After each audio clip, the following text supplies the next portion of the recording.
When she's inaugurated on Wednesday, Kamala Harris will make history as the first woman to become vice president. But she won't be the first person of color to hold that office. That distinction belongs to the vice president who was sworn in 92 years ago. With the hearty support of the people of this country. Charles Curtis, a Native American, served as vice president to Herbert Hoover during his single term in office from 1929 to 1933. I'm just curious why we don't know the name Charles Curtis. One reason is he was a vice president. And if you think about it for a minute. Lisa Sandemeyer is an historian at the Topeka Cemetery, where Curtis is buried. I mean, can you really name very many vice presidents? Curtis, whose mother descended from 3 different tribes, belonged to the Kaw Nation of Oklahoma and Kansas. As a boy, Curtis lived in Kaw territory and with the side of his family who descended from white Europeans. But during his rise from congressman to senator to vice president, Curtis never needed to hide his heritage. Did they know he was a Native American? Sure. We needed all hands for everything, whether they were male, female, Native, African American. We needed everybody we had. Despite being second in command, Curtis wielded little influence in the Hoover administration, even inspiring a character in a Gershwin musical. An ineffectual VP whose only task is to take attendance at a Senate meeting. The senator who's from Nebraska, present. Check.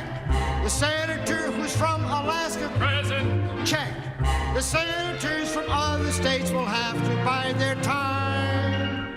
For I simply can't be bothered when the names don't rhyme. But before he was vice president, Curtis was Senate Majority Leader and known for being a shrewd politician and deal maker. Why was he selected to be vice president? Because they were afraid he'd get the top of the ticket. Really? He was the Senate Majority Leader, and I got to tell you, Charles Curtis had some juice. But his best-known legislative achievement, the Curtis Act, is seen by many Native peoples as a betrayal. Kent Blansett is a professor of Indigenous Studies and History at the University of Kansas. What it was to strip Native lands, treaty lands, from Native nations, and to bring us as Native peoples into the capitalist economic system. And part of this, too, was a greater design of assimilation and acculturation. The Curtis Act ended up stripping rights from Native Americans, including Curtis's own Kaw Nation. It was a way to protect his people, is how he saw it, or how he envisioned it. Now, we have the benefit of hindsight, in the present, to be able to say that that's a horrible decision. And even later on, he would regret the decision. While Curtis left behind a complicated legacy, he never tried to distance himself from his indigenous roots. He faced many uphill battles. In some ways, he wouldn't be allowed in certain restaurants in Oklahoma, but he would eventually be a senator and vice president.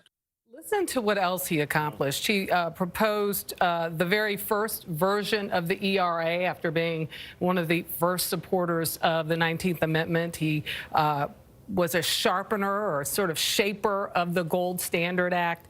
He was known as being, the consummate politician because he kept index cards. Dealmaker. Exactly, on every single one of the constituents that he met. So he really brought home a lot to the people he fascinating piece of history. Representing. It really is. Undertold story, obviously.